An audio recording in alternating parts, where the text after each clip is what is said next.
Well, hello, my friends. Welcome to me, your host, Christian Watson. So, my friends, many of you have probably heard about, through the grapevine, or through other means, indirectly or directly, the recent video by the San Francisco Gay Men's Chorus, in which they proclaim gleefully, "We are going to convert your children." Now, of course, when I first saw it a few days ago, it came out on July 1st, for those of you who are not familiar, and it really became viral a few days later after particularly few media outlets picked it up and began running with it.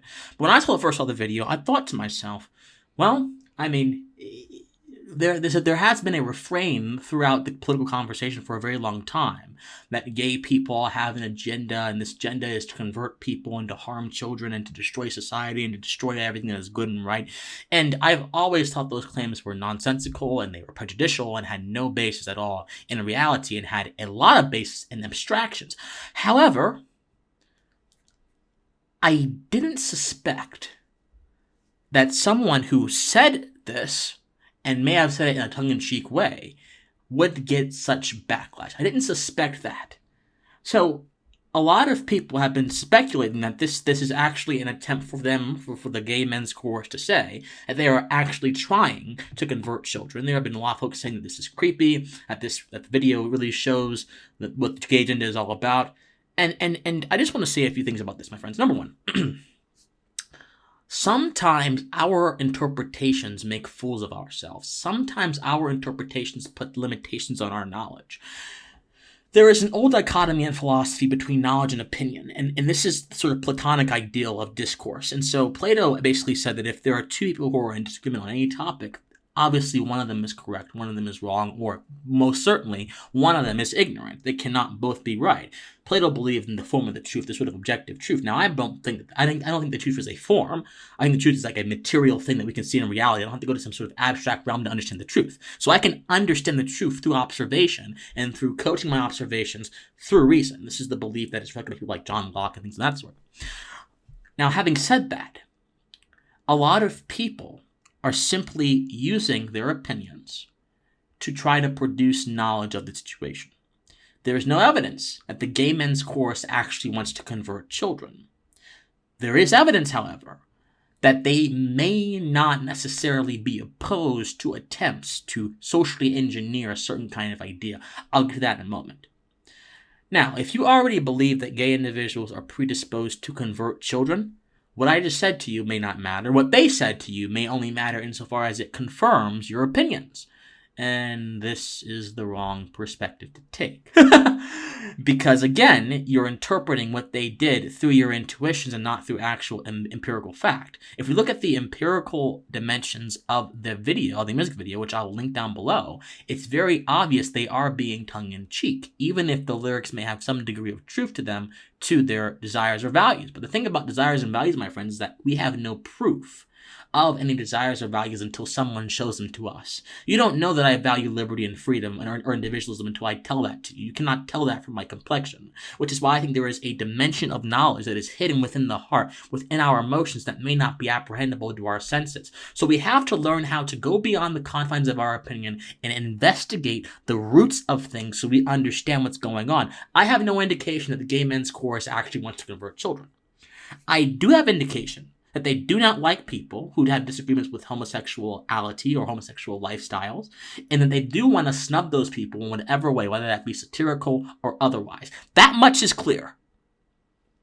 So I don't think that the real enemy is the Gay Men's Chorus. In fact, so many people are being distracted by the Gay Men's Chorus, so much so that they cannot understand the real enemy. There is a contingent of LGBTQ individuals, an entire academic class thereof, who do want to convert people, presumably children, I don't know, but who work and operate in the towers of the academia, of the academy.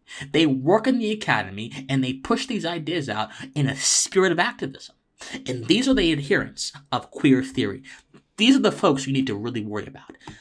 These are the folks who wield the pen and who wield power over classrooms, many of which your kids will go to classrooms and will be confronted with these people one way or another, either through an academic writing or either through having them as a teacher. These are the folks who you need to worry about, not the Gay Men's Chorus. And I will prove that to you in a second. So, what is queer theory? Queer theory was a term coined by Teresa de Lauretis, I hope I'm saying that name right, at a conference in 1990. So, queer theory sort of rejected the idea that gay is an identity. So it doesn't do identity politics. But what they do see all gay people as oppressed victims in the face of structures of oppression. So, and that oppression is normativity. So according to queer theory, normativity simply means what is normal to us in our everyday life. The idea of there being a male and female sex, for example, is oppressive to queer theory because they tie our lives to legal ideas, and these legal ideas invalidate other identities. So they don't hold gay folks as just being identities. They hold gay folks as being people who are oppressed by language, and language being influenced by power. Queer theory, admittedly, is a postmodernist theory. It uses postmodernist jargon and methodology to arrive at their conclusions. So we'll get to the problems with queer theory in a moment. So, queer theory claims that the normative actions which hurt homosexuals, or people who hold different identities, are the domination of heterosexuality over other identities. And so to understand this domination, instead of really looking at empirical things and dealing with them as they are, queer theory says, let's focus on the experiences of queer individuals and how those experiences may confirm or deny certain observations. So for queer theory, they embrace a subjective understanding of knowledge. Knowledge is not this sort of objective thing that I can look out in the universe and observe for myself, independent of my position in life. Knowledge is tied to my position in life. This is the idea of lived experience, that I can understand the world solely through my own experience. The problem with this idea, of course, is that my own experience is narrow. It's limited. I am not an omniscient being.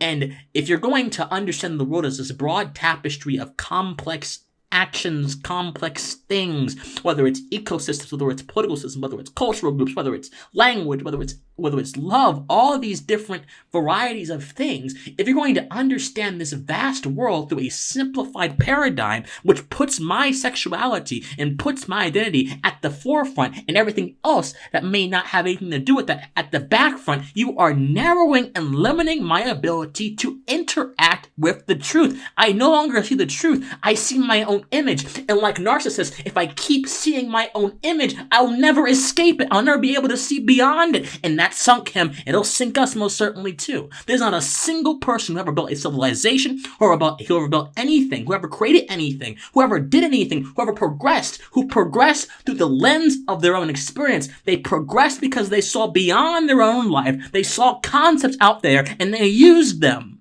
Edison didn't invent our lighting by simply relating to his own experience, because if he had, there would be no lighting. Newton didn't observe the laws of gravity because he was so concerned about what he was doing. He looked at phenomena in nature.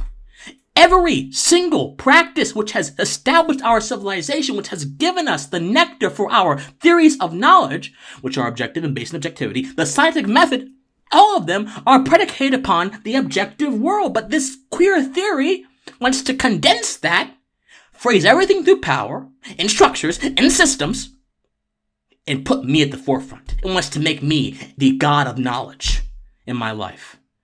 But that's not possible if we want to actually get to the truth. So, an example of queer theory's analysis, illuminates that the regulatory outcomes of policy decisions to have recorded sex on birth certificates. So the idea of having sex on birth certificates for queer theorists is bad. So they say that having sex on birth certificates, it ties someone to their legal identity, which is used for them to access healthcare, education, and some form of transportation. So number one, legal identity is simply reflective of one's sex, at least in the case of the birth certificate. Since sex is an empirically verifiable condition, I can understand what a male is and what a female is by looking at their physiology, then legal identity is simply a confirmation of empirical fact, not the other way around. My sex does not come from the government saying you have this kind of sex. The government says I have a certain kind of sex because of my physiology. Power, my friends, does not make the man. In this case, it simply describes what he or she is in accordance with reality. So this idea that birth certificates are oppressive to gay people because they tie us to heterosexual normativity or whatever is nonsense, because reality itself ties us to that. Now, if you want to go beyond that and rationalize about what you can be, that's not my business. I can simply tell you what is there right in front of me. So there are 3 problems with queer theory that I've gone over some of them. Excuse me, I didn't mean to get so brought up. Number 1, queer theory assumes that power is sentient and seemingly forgets that that the intention of certain policies matters and focuses solely on their impact. So if I see a fire and that fire, let's say, impacted 5 black people, and there has been a bad irrigation systems and there have been other bushfires in the same area, and the government refused to address those fires, a critical race theorist could say, hey, those fires were caused by racism because the government let them happen before, and then it got to this point. It looks at the impact. But if we were to understand those fires simply as acts of nature, and we were to understand that the government had absolutely no control over the fires because the people that were on the property, they owned private property, so it was their responsibility, we would not be able to show that the fire was racist. What am I saying? By simply saying certain things do certain things to me, you're not telling me where those certain things came from, and if you're not telling me where those certain things came from, I cannot understand the theory. So queer theory assumes that homosexuals are oppressed because of certain things that they can point out, but it never tells me the intent or the cause of those certain things, which leaves those things open for interpretation. And that's a very dangerous thing if we understand the core root of things. Number 1, when intent is divorced from impact, anything can mean anything, as I just mentioned. And number 3, queer theory is unscientific in nature by predicating its foundations on the idea that knowledge comes from me, knowledge comes from my experiences, knowledge does not come from anything else. And by doing that, it basically limits the world that exists outside of systems of power or institutions, and does so through the understanding of people who are supposedly oppressed. So if there were a queer person, or a set of queer people, in their words, who could just demonstrate that their experiences have absolutely no interaction with any oppressive heteronormativity, queer theory becomes shaky. Whereas if I am trying to do a scientific experiment, the variables and factors that I use for my experiment are not predicated upon Christian Watson's idea of gravity. It's predicated upon how gravity interacts with certain things. What's the point? The point is, having a verifiable thesis is at the center of any scientific understanding of the world, and scientific understandings, or at least scientific methodology, can help us get to the truth. Now, I'm not saying that everything in the world is observable and based upon science. It's not. That's scientism. I disagree with that. What I'm saying is, observation is a very important gateway to understanding how knowledge works. And we don't get there through having this sort of internalized knowledge that comes from this standpoint epistemology, subjective knowledge nonsense. Let me just give you guys one example, one central example of how queer theory manifests in academic literature. So this guy, Dorian Rivkin, and before I read his quote, the idea of things being normal is the enemy to queer theory. So since everything has been normal and normal things have been hurting homosexuals, according to queer theorists, we have to deconstruct those normal things and get rid of them. So everything that we hold to be true, good, and normal is bad for queer theorists. So this queer theorist called Dorian Rivkin emphasizes, this is from a website that describes his work, emphasizes the importance of including bareback sex and sex pigs in representations of gay men's sexualities. Rifkin's interest in recognizing and celebrating sexual acts, often considered deviant, is also shared by other queer theorists, and whose writing emphasizes the knowledge that emerges from within these sexual subcultures. So for queer theorists, doing deviant stuff, doing stuff that they don't consider normal, is actually very important to creating knowledge, because it goes against the structures of knowledge that actually, according to them, dominate all of us. Now, many prudent people would not think that having bareback sex randomly would produce very much of anything except STDs, which will ravage the bodies of the person who did it, as is wont to happen to so many gay men who still suffer from historically high HIV rates. But let's not talk about that, okay? Let's forget that.